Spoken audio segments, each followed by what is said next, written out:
That's the number of children in the United States from ages 0 to 18. 80 million. 80 million gems waiting to blossom, to bloom, to be engaged, to be seen, to be known, to be put into play. 80 million gems. What's our vision for America's kids? Well, you know what? We hardly ever talk about it. Is the vision to keep them safe? Is the vision to keep them out of trouble?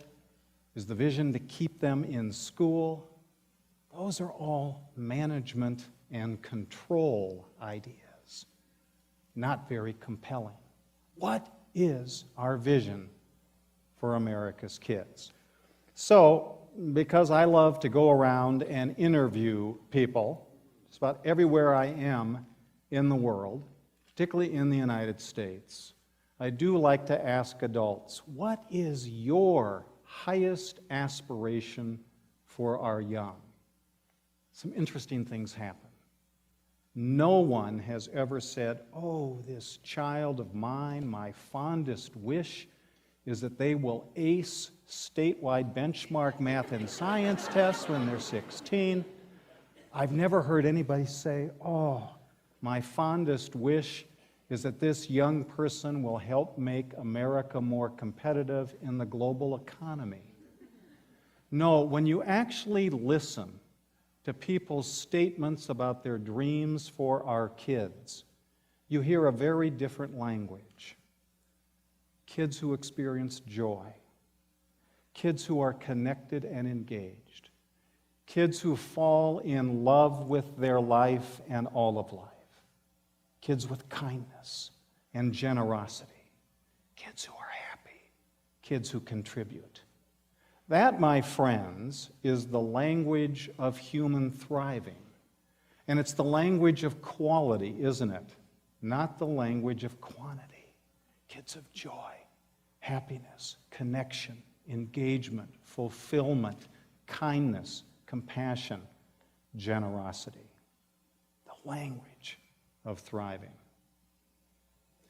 Here's something we know now based on a series of scientific studies, that only 1/4 of the 80 million, 1/4 of kids when they become high school students, are on a pathway to human thriving. The other 3/4 have fallen off that path. It's no longer about purpose and hope and connectedness and engagement and joy, but it's about being alone, it's about being empty, it's about being medicated, it's about being confused, and it's about being lost. Only 1/4 of America's teenagers stay on a pathway to human thriving. And I think I know why this happens. There's probably a lot of reasons, of course, but here's one key one. About 2,000 years ago, Plutarch, a Greek philosopher, I forget what his first name is, Frank, I think it was Frank Plutarch, Plutarch gave us one of the key axioms of human development, and that is that youth are not vessels to be filled, but fires to be lit. Fires to be lit.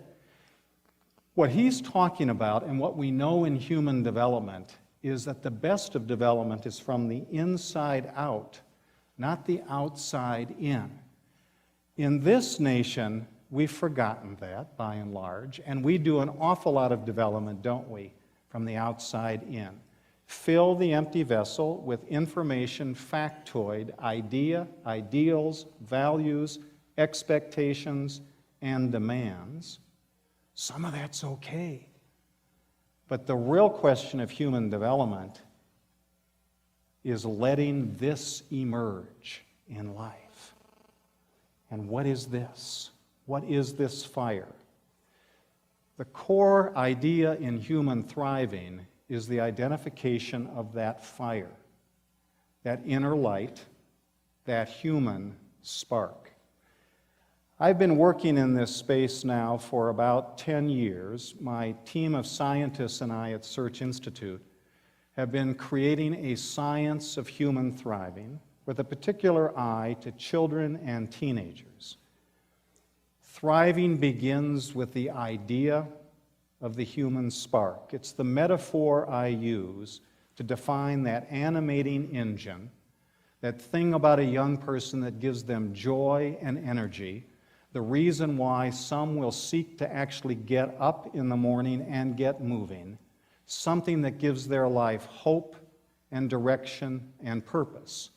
Spark, by the way, is very akin to the idea of spirit. Spirit is from the Latin spiritus, and you know what that means? My breath. My breath put into the world with vigor and courage. My breath. It's the ultimate question to ask each other, and particularly to ask our young. What is your breath? What is your spark? You in the audience, mostly adults, you know what life is like when spark is alive, when you can name and claim some animating energy, some capacity that gives your life direction, hope, and purpose. You know what life is like with spark, and we also know what it's like when spark dies. We know what that emptiness feels like.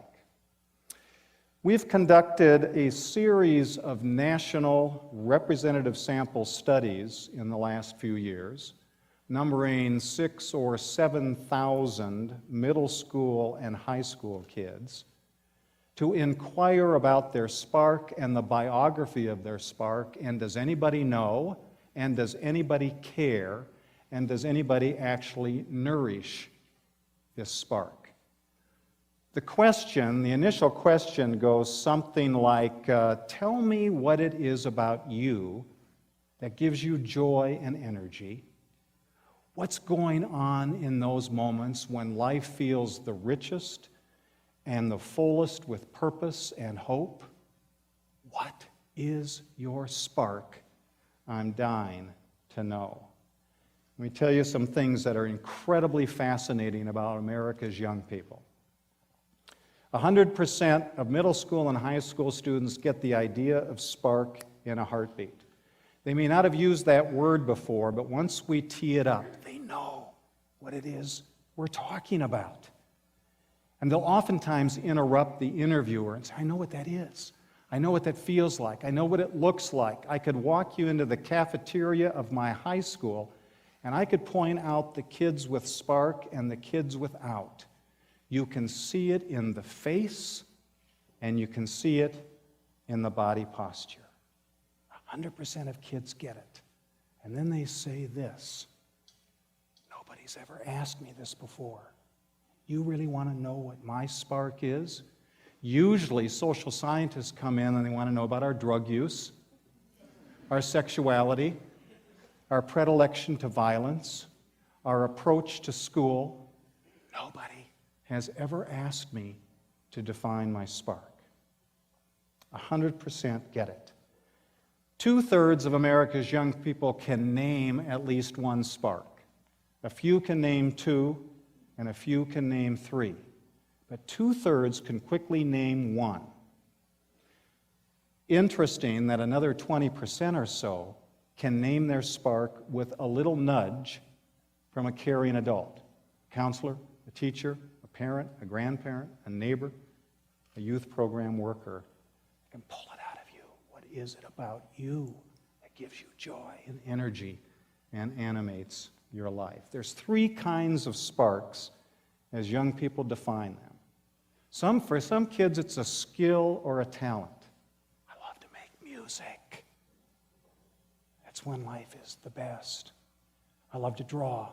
I love to write. I love to lead. I love to study archaeology. For some kids, it's a commitment. My spark, it's surprising how many kids say, my spark is social justice. My spark is a commitment to the stewardship of the earth. Some kids, the 3rd category, it's a quality. My spark, I'm a person of empathy. That's what I do. That's when life is the best. I'm the one other people go to listen to them. Awesome. First of all, right here, if you ever discover and name a kid's spark, say it back to them. Tell them you see it and hear it. Thank them for possessing it, because the spark in almost all cases is good and beautiful and useful to the world. But we never talk to our kids about seeing the human spark. There are at least 220 kinds of sparks that we have now categorized in America.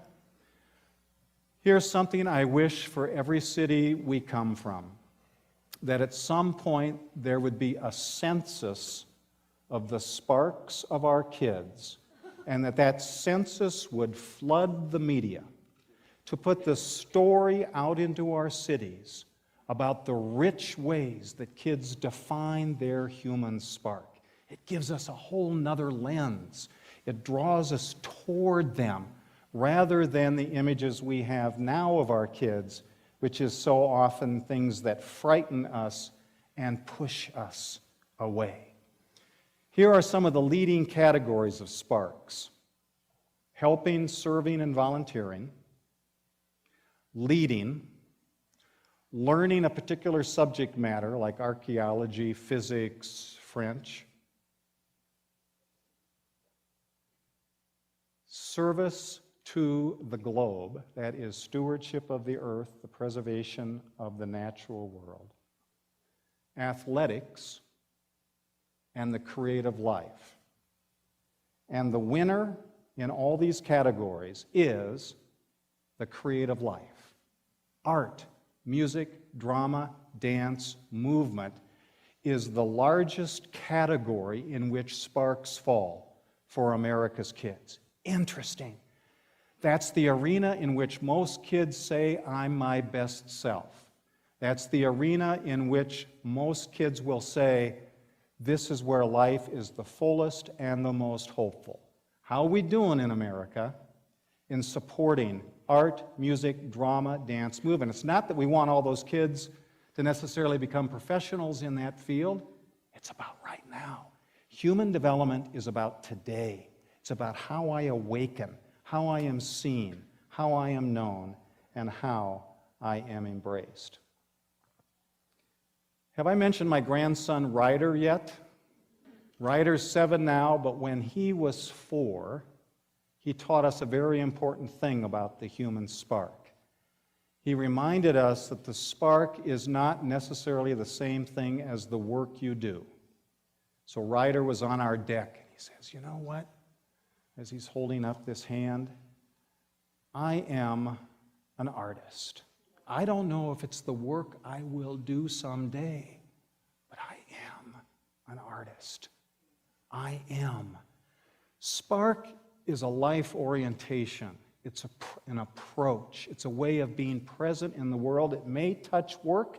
It may be work. It may be outside of work. It's not the same thing as vocational planning. It's about nurturing and naming what is in here.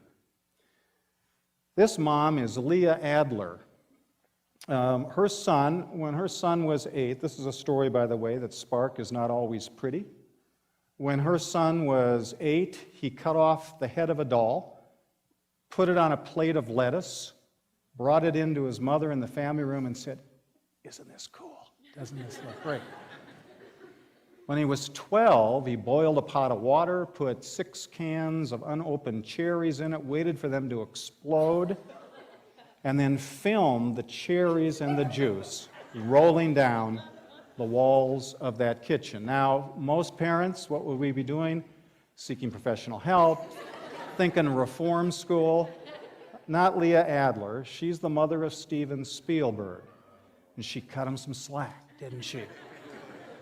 She went with it. She went with the flow. Well, the real problem in America, the real challenge is this issue of spark. No one's asked me. Nobody knows what my spark is. It happens over and over and over again. You ever heard a kid say, see me. You never see me. What are they saying? It isn't about the external, is it? It's about see what I'm bringing to the human party. Thriving requires more than spark. We've worked to develop a scientifically grounded model of human thriving that is spark plus 3 spark champions, preferably somebody in family and school and in community who is a spark champion. They see it in you. They name it.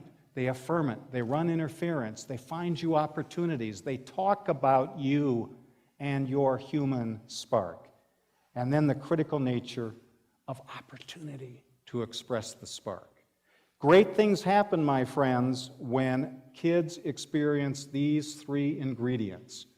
And the science is really profound. Spark plus champions plus opportunity, school success skyrockets. Engagement in school skyrockets. Compassion for others rises. A sense of purpose rises. Violence decreases. How could it be otherwise? We're talking about the process of human thriving in the world. And now here is where it falls apart. Do kids have 3 champions? Not very often. Barely 1/2 of our kids in America say their family knows and nourishes the spark. Only 1/3 say anybody in their school names, knows, and nourishes the spark. And in the broader community of congregations, synagogue, youth programs, playgrounds, and neighborhood, only 1/4 of kids say anybody knows my spark. And then there's the opportunity gap. That's huge. The mismatch between how kids name spark, particularly in the creative life, and the opportunities for that to be nourished in community. There's an anthem for this idea of human thriving. This is cyclone fence looking out on a baseball diamond. The anthem is by John Fogerty of Creedence Clearwater Revival. It goes something like, "Put me in, coach. I'm ready to play today." That word today is critical. Not tomorrow, but today. I want to be in there today. I am a leader. Put me in. I am a helper. Put me in. Know me. I am a giver. I am a protector of the world. Know me and put me in. You shall know them by their sparks probably ought to be the most significant mantra and mandate for all of us in the world. And you shall know them by their sparks. I, as a developmental scientist, am amazed at how easily we forget about how young people bring to our world a special capacity or gift that our world desperately needs, and we so easily snuff it out. And as a citizen, I am amazed how rarely we remember that innovation largely comes from the inside out, not the outside in. There's a bunch of things I do now to change and transform how we do business in America. I would make knowing kids' sparks at the very center of school life. In fact, I'd put it right at the front. I don't know how you can engage and connect and bond kids to the institution called school without knowing their spark. I would teach families the process of the spark dialogue and how to name, affirm, and be champion. I'd make the first parent-teacher conference of the year to be about the spark of a kid. Let's talk that through, and we'll get to the rest of the stuff. I would do a census in cities about sparks and put it out into the ether of community. And then I would map our after-school programs against sparks and begin to realign opportunity with the expression of spark. My friends, this is really important stuff in the annals of development.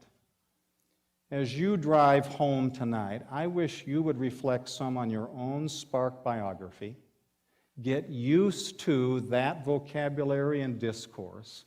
What is your spark? What was it? What was it when you were 16? What was it when you were 26 and 36? Did it change? Did it mutate? Is it the same? Because in dialogue with kids, they're going to want to know, tell me your spark. They're going to turn the tables back on you. When you get home tonight, if you have a partner, a spouse, practice the spark dialogue.